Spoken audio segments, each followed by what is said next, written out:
Assalamualaikum warahmatullahi wabarakatuh. Balik lagi sama aku Muhammad Salman Al-Bahaki di video refleksi pembelajaran biologi bersama Bunda Weti.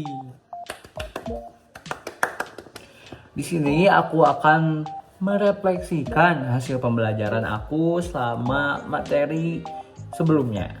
Nah, di sini aku akan menjelaskan pertama adalah respirasi anaerob dan kedua adalah reaksi terang pada fotosintesis dan reaksi gelapnya juga.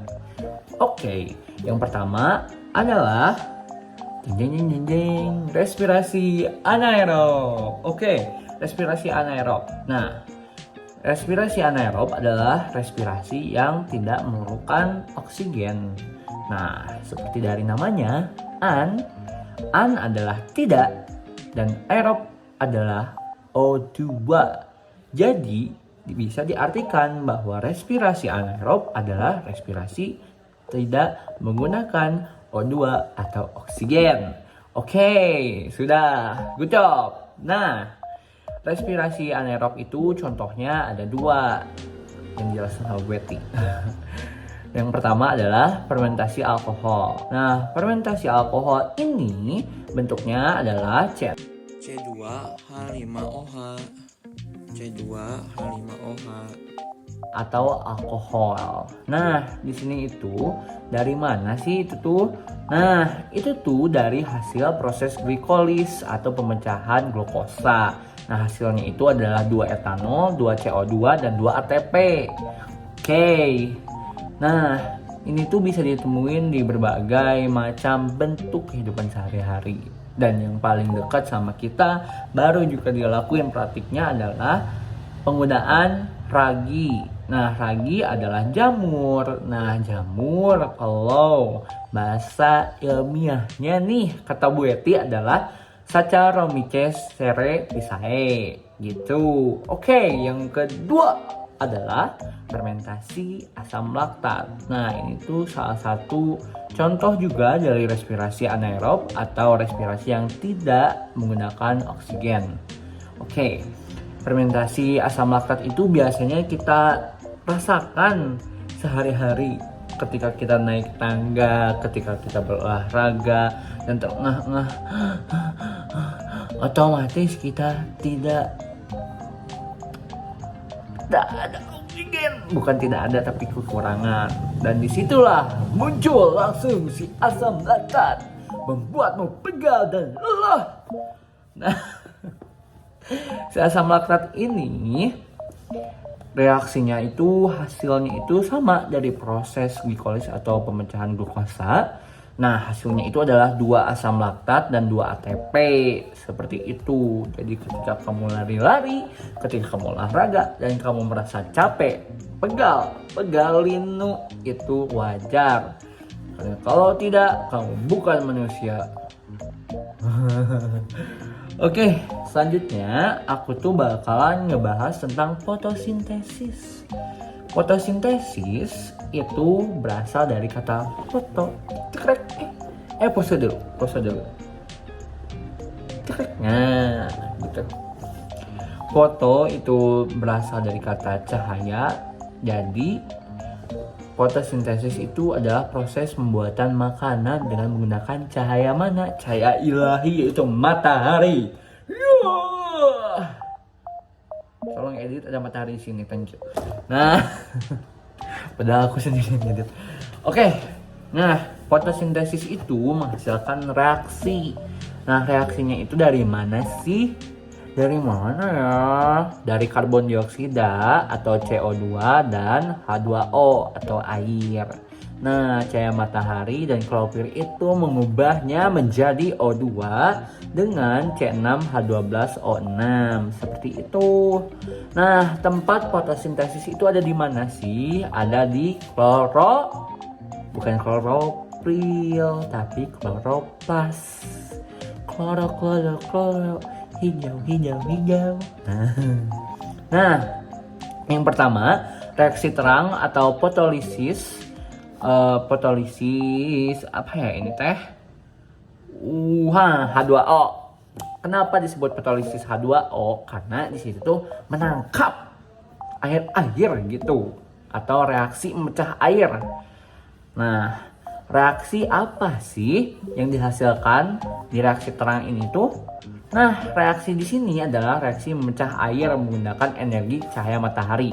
Tempatnya ada di mana? Tempatnya ada di tilakoid atau yang bergerigi gitu loh, yang numpuk-numpuk hijau-hijau di tilakoid.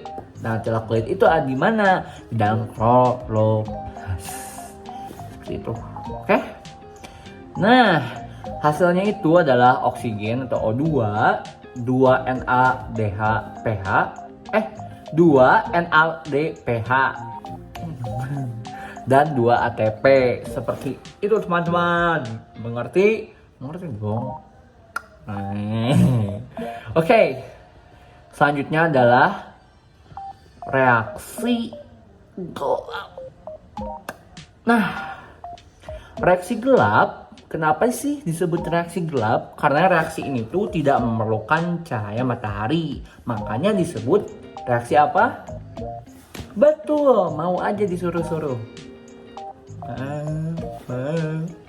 Nah, reaksi gelap ini fiksasi CO2 oleh siapa? RUBP. Nah, reaksi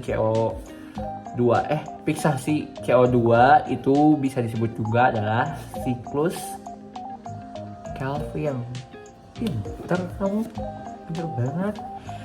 Nah, siklus Kelvin ini menggunakan ATP dan NADPH, hasil dari siklus terang.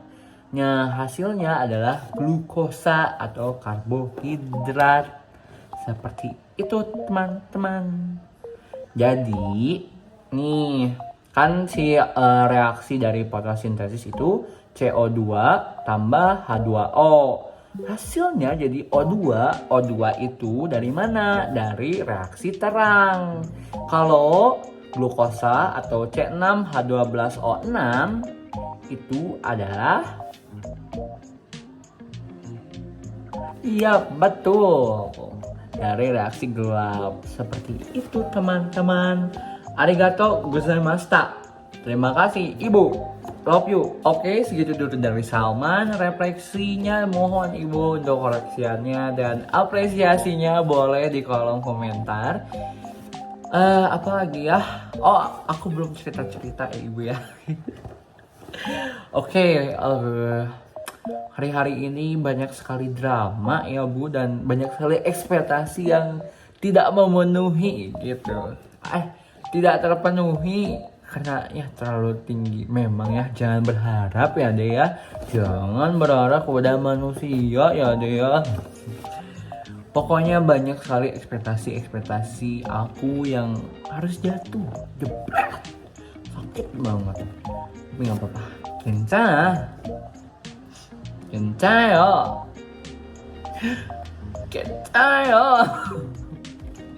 Tapi sangat seru hari ini. Aku filming ini hari Jumat karena biar kita rekap semuanya sama pembelajaran hari ini. Hari ini aku menalikan lukut. Sama aja sih. Lukut. Seru karena jujur Ibu, aku jujur sekali, itu adalah pertama kalinya aku memegang lukut, Bu. Pertama kalinya aku memegang lukut. Bau.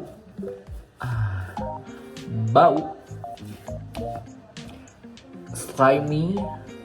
Tapi ternyata seru juga. Nggak kayak seru gitu. Oh ternyata ini yang sering dibeli pemancing itu. Oh ternyata aku juga merasakan gitu, kayak gimana sih ini tuh mekanismenya. Jujur aku masih bingung kenapa bisa ditangkap, mereka menangkap ikan dengan lukut. Mungkin karena mikroorganisme ya yang kecil-kecil di lukutnya. Berarti tangan aku penuh dengan mikroorganisme. Tadi aku pakai makan. Apa aku potong ya? Jangan. Terus apa lagi ya? Oh, Banyak sih, tapi gak boleh diceritain di sini. Pokoknya banyak sekali ibu. Terus apa lagi? Oh iya, kemarin, sekarang tanggal berapa ya? Sekarang tanggal 6 September. Berarti kemarin itu my birthday. Happy birthday to you. My birthday atau hari kelahiran aku. Semoga aku masuk FK PTN. Jikalau kamu masuk FK PTN, kamu stitch video ini. Makasih ibu sekali lagi. Apalagi ya? Oh iya, rencananya besok sih aku mau nyeblak ya di rumah sama teman-teman. Terus oh itu teman-teman kelas juga pada ngajakin juga cuan, hayu cek abitunya. Cuman kayak tunggu dulu guys, tunggu dulu satu-satu gitu. Inilah yang menjadi permasalahan dari pertemanan. Ada bentroknya jadwal pertemanan yang satu dan yang lainnya. Jadi bentrok juga pertemanannya. Terus apalagi ya? Oh iya, aku tanggal 5 kemarin sampai tanggal 4 kemarin nangis. Terus aku storyin, aku PN-in ke teman.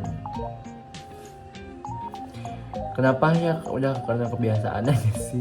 Dan kayak bingung gitu bu, penyalurannya tuh harus di mana gitu. Aku tuh sering ngomong sendiri kayak gini ya. Kayak punya channel YouTube. Ya punya sih, cuman kan ya kosongan gitu kan. Terus kayak ya karena aku tuh banyak banget di kepala aku tuh banyak banget hal. Terus aku tuh nggak ada tempat cerita gitu ya, berarti kayak mama apa-apa kan ya jauh gitu ibaratnya secara apa ya, bukan secara apa ya, secara psikis itu jauh gitu, jadi nggak ada tempat cerita. Terus aku juga anak tunggal yang mana ya aku nggak bisa ngaduin masalah ortu ke my siblings atau ke saudara-saudara aku karena ya aku nggak punya gitu, as simple as that. Terus ya jadi gini, aku sering kayak punya YouTube channel all the time, mau di kamar mandi kayak halo guys, aku baru mandi nih, aku habis mandi pakai sampo ini, kalian jangan lupa klik link di bio ya. Kayak gitu-gitu. Terus apalagi ya, oh itu kayak sering ngasih quotes atau pelajaran hidup gitu, kayak misal apa ya, kayak educate your son, yes protect your daughter tapi educate your son, kayak gitu-gitu loh, masalah kemanusiaan. Terus setelah nonton apa kayak Andy Warhol, kayak quotes yang selalu aku pegang adalah the idea is not to live forever but to make something that will, atau idenya itu bukan membuat sesuatu salah. Jadi gini, translatannya itu the idea atau idenya itu bukan untuk hidup selamanya tapi membuat sesuatu yang akan hidup selamanya, kayak gitu.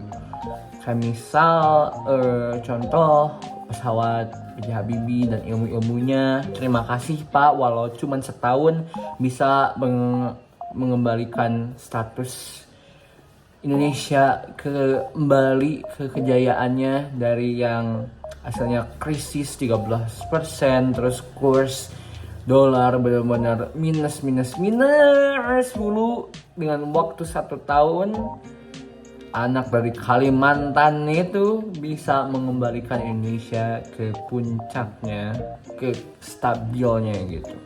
Terima kasih Pak B.J. Habibie, love you always. Dari TK selalu nonton Bapak. Semoga nanti kita di surga ketemu ya Pak, amin. Terus apa lagi ya, aku juga mau shout out ke semua orang yang membuat aku menjadi aku. Kayak Kick Andy sangat berpengaruh. Mbak Nana, Najwa Shihab, Mata Najwa sangat berpengaruh di hidup aku. Aku selalu nonton Mata Najwa sama kakek aku almarhum dan selalu beropini, kayak kita selalu melempar opini satu sama lain dan berargu atau berargumen sehat tentang suatu topik. terlebih topik negara itu. Kayak kasus-kasus yang baru-baru ini nih, kasus-kasus seperti tuduhan gratifikasi Kaisang, terus UU yang sangat merugikan banyak hal dan menguntungkan banyak pihak seperti itu. Terus oh ya, 20 tahun Munir, kasusnya belum ada kejelasan siapa pembunuhnya. Iya, sudah ada waktu itu, sudah ada yang allegedly menjadi kambing hitam. Tapi sampai saat ini anaknya sudah umur 22 tahun, kita belum mendapatkan penjelasan yang sejelas-jelasnya dari Munir Ali. Seperti itu. Oke. Terima kasih untuk Ibu, I love you so much. Terima kasih sudah mau menjadi wali kelas 408. Diem ya. Ada kucing di atap.